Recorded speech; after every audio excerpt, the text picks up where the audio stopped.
থাইল্যান্ডে বঙ্গোপসাগরীয় দেশগুলোর আঞ্চলিক সহযোগিতা জোট বা বিমস্টেকের শীর্ষ সম্মেলনের ফাঁকে দ্বিপাক্ষিক বৈঠকে যোগ দিয়েছেন প্রধান উপদেষ্টা অধ্যাপক মোহাম্মদ ইউনূস এবং ভারতের প্রধানমন্ত্রী নরেন্দ্র মোদি। আজ শুক্রবার সকালে থাইল্যান্ডের রাজধানী ব্যাংককে বিমস্টেকের ষষ্ঠ শীর্ষ সম্মেলন শুরু হয়েছে।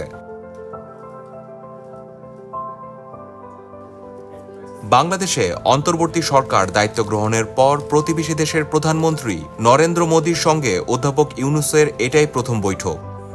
এর আগে বিমস্টেক সম্মেলনের নৈশভোজে দুই নেতার সাক্ষাৎ হয় এবং তারা কুশল বিনিময় করেন। নৈশভোজে উভয় নেতাকে বেশ কিছু সময় ধরে ঘনিষ্ঠভাবে কথা বলতে দেখা গেছে।